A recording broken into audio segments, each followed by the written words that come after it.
All right, let's talk about something with a really dark and, honestly, fascinating history. We're diving into the story of a single element, arsenic. You've probably heard this saying, and man, it just captures its reputation perfectly. For centuries, this was the silent weapon, the one used in the shadowy corridors of power. It was the go-to for assassins looking to take out kings, queens, and anyone else who got in their way. So that's the big question we're tackling today. What was it about this simple element that made it the perfect murder weapon for so long? What gave it such a deadly edge? All right, let's get into it.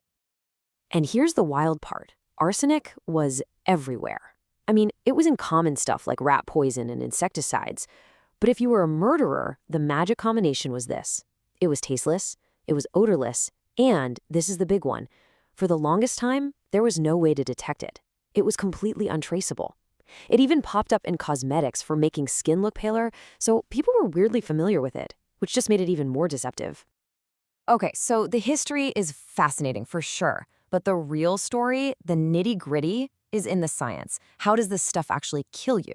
We're going to look at how arsenic basically becomes a traitor inside your own body, right at the cellular level. First things first, we need to get something straight. Not all arsenic is the same. The pure metallic stuff, it's actually not poisonous. Why? Because our bodies can't really absorb it. The real villain of our story is this compound, arsenic trioxide. That is the highly toxic killer we're talking about. It's the form that causes all the damage. So how does it pull off this deadly trick?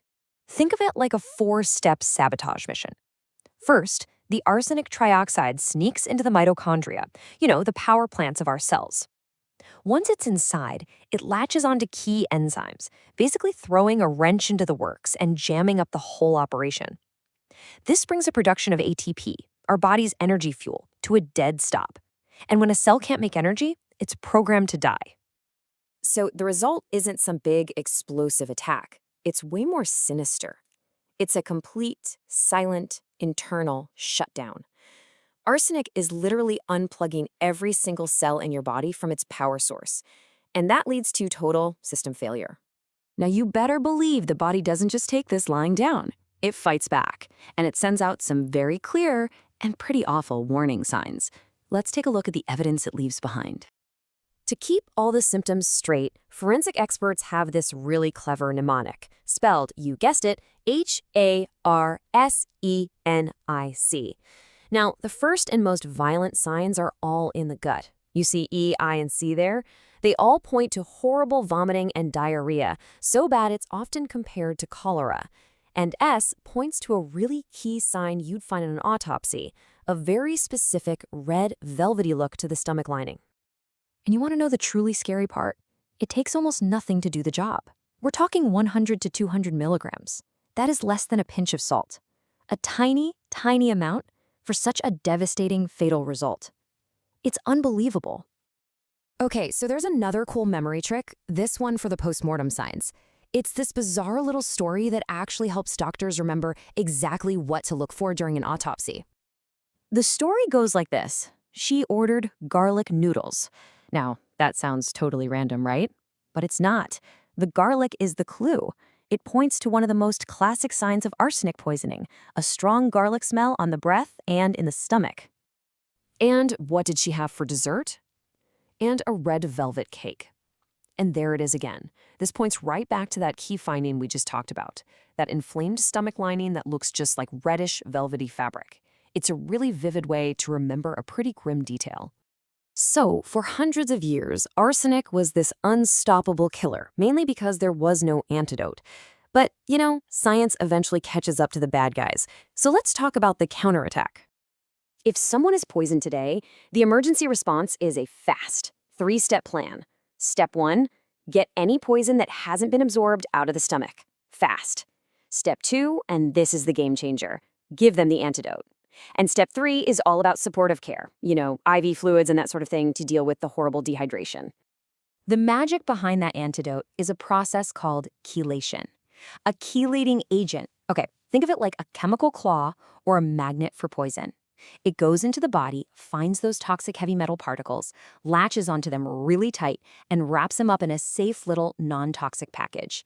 That way, the body can just flush them out.